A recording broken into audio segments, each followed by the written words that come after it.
KPBS On Demand is supported by Splatero, helping homeowners pay for home improvements by offering streamlined access to your home's equity with no additional monthly payments or new debt. Splatero provides a lump sum payment in exchange for a share of your home's future value. Pre-qualification available at splatero.com. Good morning, I'm Kinsey Moreland in for Annika Colbert. It's Wednesday, January 20th. Lots of San Diegans in the 75-plus club are stoked that they can now get their COVID-19 vaccines. We'll have that story soon, but first, it's headline time. The city and county of San Diego joined communities around the country last night in a nationwide memorial to remember lives lost to COVID-19. At 5:30 p.m., several historic buildings across San Diego were lit in amber light to honor the nearly 400,000 Americans who have died from the virus. Multiple buildings in Balboa Park had the amber glow last night, including the California Tower, San Diego Museum of Art, and the Spreckles Organ Pavilion. President-elect Joe Biden's inauguration committee led the nationwide memorial. And today, of course, is Inauguration Day for Biden. Tune into KPBS on the radio or online for live coverage starting at 5 a.m. in San Diego. San Diego County public health officials yesterday reported nearly 2,500 new COVID-19 cases and 6 deaths. The number of hospitalizations from COVID-19 is slowly declining. It has gone down from a high of 1,804 reported 1 week ago to 1,721 yesterday. Of those patients, 419 are in intensive care units, which leaves a total of just 38 staffed ICU beds available right now in the county. All right, so down to power lines, tree branches everywhere, and gusts yesterday of up to 77 miles per hour. There were high winds yesterday, and those are expected to continue throughout the county through today. The National Weather Service is forecasting that some areas like Alpine and Escondido could have up to 50 mile per hour gusts today, while the coastal areas could see winds of up to 40 miles per hour. The winds are expected to die down by this afternoon. And while we might see some rain from this windy weather system, a larger wet storm is expected to hit San Diego later in the week. From KPBS, you're listening to San Diego News Now. Stay with me for more of the local news you need. KPBS On Demand is supported by UC San Diego's Art Power, presenting cellist Joshua Roman, performing from his album Immunity, alongside music by J.S. Bach and more. Sunday, June 22nd at UC San Diego's Epstein Family Amphitheater. Reserve your tickets at artpower.ucsd.edu. It feels like freedom.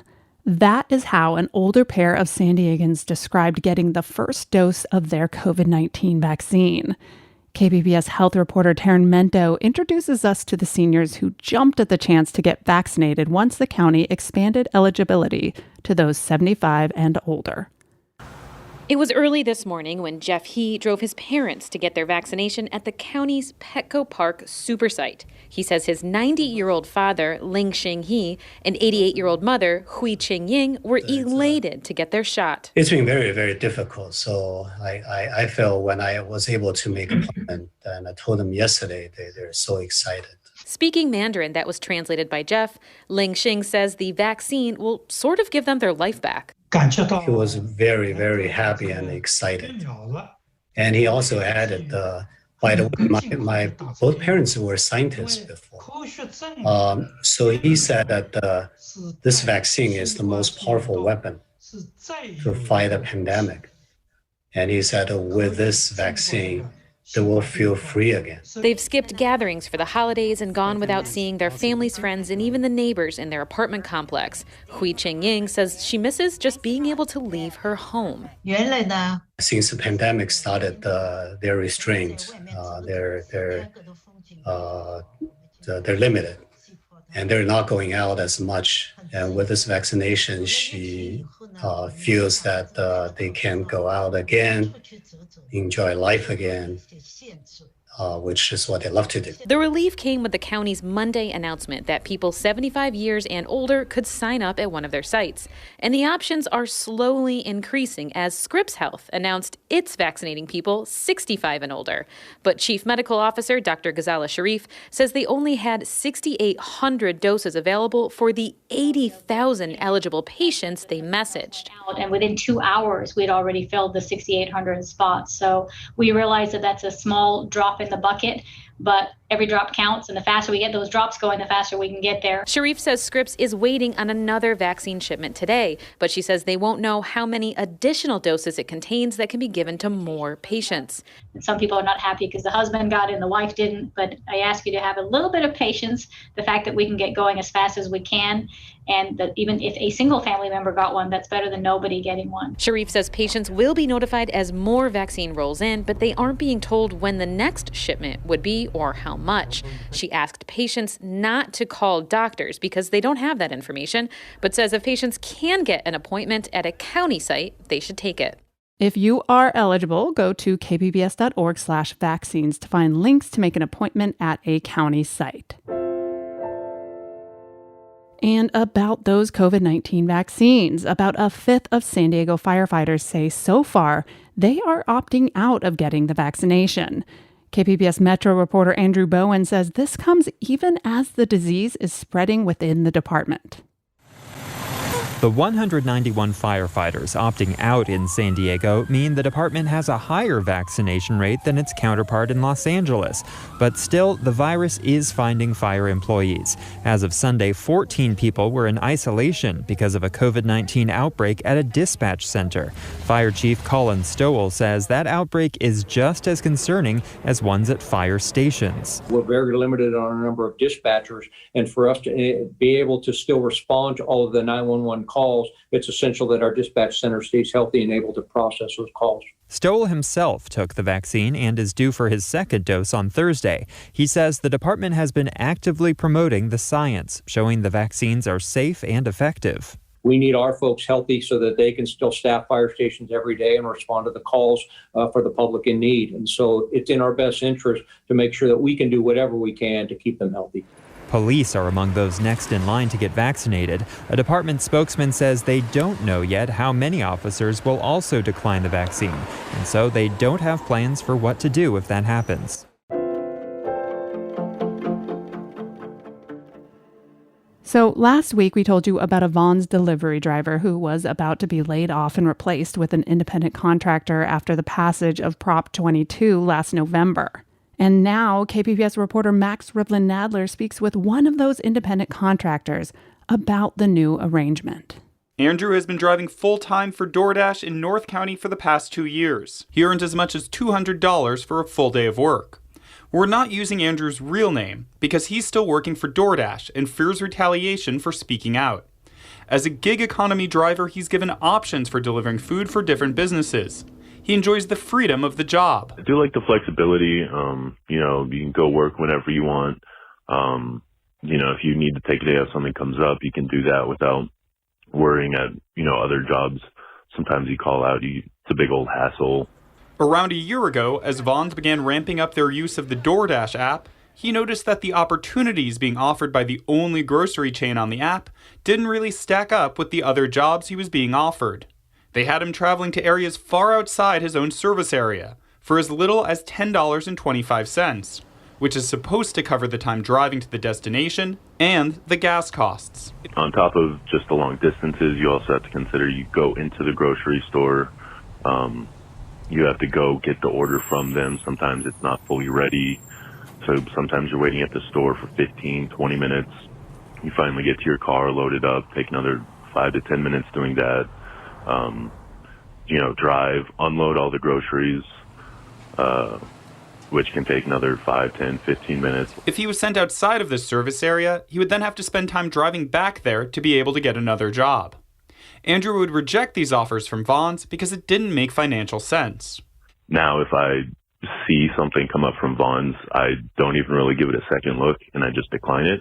As Vons began preparing to switch to the sole use of third-party delivery drivers last fall, it began to ramp up its use of DoorDash.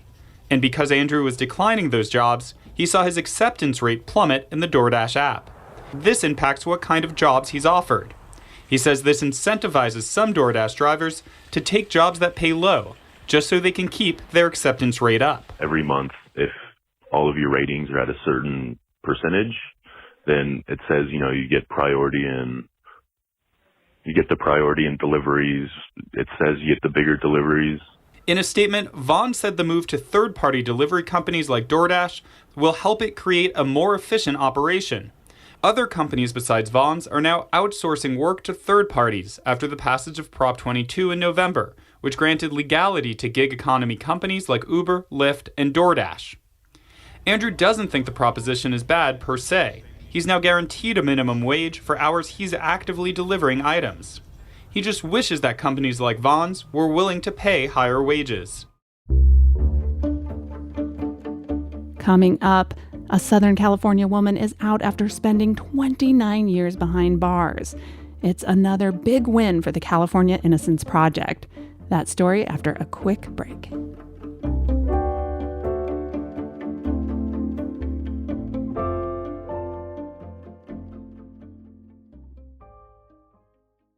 KPBS On Demand is supported by the San Diego County Toyota dealers, offering a new 2025 lineup of vehicles at your local Toyota dealer, including a new Tacoma with turbocharged 4-cylinder engines and a hybrid powertrain option. The San Diego County Toyota dealers. We make it easy. The California Innocence Project is celebrating another hard-won victory in its efforts to get wrongly convicted prisoners released. Joanne Parks, who was convicted of setting a fire that killed her 3 children in Los Angeles County, is now out on parole after spending 29 years in prison. The Innocence Project says errors in understanding the science of arson fires led to Parks' conviction. Justin Brooks, director of the California Innocence Project, which is based here in San Diego, and Raquel Cohen, the lead attorney in the Joanne Parks case, joined KPBS Midday Edition host Maureen Kavanaugh. They described the lengths they went to gain attention for Parks' case, plus discussed what an odd year it's been for the Innocence Project, with erratic presidential pardons and COVID-related early releases of some prisoners whose cases had been worked on for years. Now, Raquel, let me start with you. As I say, you were the lead attorney working for Joanne Parks' release. How did it finally happen? Oh man, it's been a crazy whirlwind. But when we first started working on Joanne's case, she was serving a sentence for life without the possibility of parole. So basically sentenced to die in prison. And in 2013, as you know, Justin Brooks, Michael Smanchik, and Alyssa Bierkel marched 12 clemency petitions up to Governor Brown's office, and one of them was Joanne Parks's case. We hope that Governor Brown would grant clemency and commute her sentence, giving her the chance of parole. But when he didn't, Governor Newsom stepped up, and in March of last year, so March of 2019, he commuted her to 27 years to life, which made her immediately eligible for parole and took her off of the life without the possibility sentence. So from there, we geared up for her parole hearing, which is something she had been doing while she was in there anyway. She had been working on bettering herself. So she set herself up for success. And then in October, the end of October, we had our parole hearing, and she showed the parole board she was not a danger, and she got her date. And then we walked her out last Tuesday. Wow. Justin, this conviction was largely based on what investigators thought was an arson fire set by Joanne. But are their conclusions now considered junk science? Well, there is a science related to arson, and there are scientists and very good experts. But the problem is there's also a lot of bad experts. There's a lot of glorified firemen who love CSI. And Joanne's is one of those tragic cases where when the fire was analyzed, a conclusion was obtained that it was intentionally set. Fires, we now know, can jump inside a house. And what happens is a fire can start accidentally, as it did in this case, as a result of an electrical problem. And then the fire can pass up to the ceiling and then move around the house and start in other locations. So the examiner later on comes to the conclusion, oh, it must have been intentionally set because there were multiple points of ignition. But we now know you can have multiple points of ignition in an accidental fire. Raquel, the story of the fire and Park's conviction is told in the book Burned by Edward Humes, which came out a couple of years ago. And I believe before this commutation, you were in the process of raising money to build a recreation of the Park's apartment to prove that the fire was not arson. Are those the lengths the Innocence Project has to go in its efforts to get wrongly convicted people out of prison? When we first lost the hearing and from the Superior Court, I would have loved to set all of the fire investigators who disbelieved in her innocence, set their mind to rest by recreating the fire and showing that what they believed were multiple points of origin were really just one single origin in a post-flashover fully involved fire. Unfortunately, we weren't able to raise that money, but we did have something close to that. We were able to raise enough money to do computer modeling. So Dr. Gregory Gorbett is able to simulate a fire on the computer. And so what he did was, after we lost that hearing, he did this computer modeling, which definitely demonstrated that based on all of the evidence, including witness statements and the burn damage, so that there was one single area of origin in the living room, and that the two areas of origin is not supported by the evidence. You know, Justin, the march that was just referenced that you made to seek clemency for several of your clients from Governor Jerry Brown was unsuccessful, and that governor seemed to be reluctant to issue pardons and grant parole. Is Governor Newsom turning out to be different in that area? Absolutely. After 30 years working in the criminal justice system, it's hard not to be a little cynical. So when Gavin Newsom made a lot of promises when he was running for office, I wasn't sure what kind of governor he would be.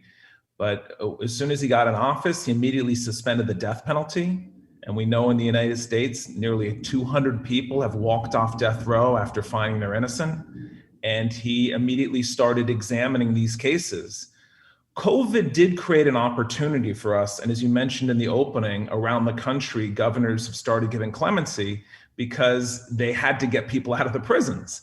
They had an emergency, but they weren't just walking people out who were guilty of serious crimes. There were a lot of low-level offenders who were released, but only in cases like this, which is, a murder case of children, were we able to actually establish an innocence claim to get them out. Otherwise, Joanne Parks would still be in prison. It's not like they've emptied out the prisons and are letting everybody go. Violent offenders are still all locked up, but it created an opportunity to present those cases and get some attention to them. You know, as I also mentioned, the president's pardons have been controversial. Overall, what do you think? Has that notoriety been good or bad for your work? Does it taint the idea of pardons? It's really been abused over the past couple hundred years, and governors also abuse it, and it being as a result of favors and lobbying, and the people most deserving don't typically get clemency. It's the people who are most politically connected that get it. And President Trump will have his whole list of people who'll be released before he leaves office. And it's disheartening sometimes, because we have the most compelling cases, and innocence organizations around the country have the most compelling cases that should be looked at by governors. And yet those are the ones that don't get attention because we're not politically connected and we don't have that kind of power. So I've been really heartened that Governor Newsom has granted clemency and pardons to the powerless. Raquel, how's Joanne doing? She's excellent. It's actually really, really fun to watch her transition back into society. I mean, she was down 29 years, and we've done so much since she's been out. I've taken her grocery shopping. I've taken her yarn shopping because she likes to crochet. We've gone to the beach, and through all of it, she's just grateful. She is adapting well. I mean, sometimes you walk clients into a grocery store and they're nervous and they stand by your side. I think I lost her like 3 times because she was looking for specific items that she really wanted. So she was very ready for this. She's making good friends at her transitional living facility, and just really proud of her. It's just really awesome to watch her take this second chance and really run with it. And that was Raquel Cohen and Justin Brooks of the California Innocence Project talking with KPBS Midday Edition host Maureen Cavanaugh. You can listen to Midday live every weekday on KPBS Radio at noon, or find the Midday Podcast in Apple or wherever you listen to podcasts. And again, for live coverage of the inauguration today, listen to KPBS Radio at 89.5 or listen via our live stream online at kpbs.org. Thanks in advance for your support.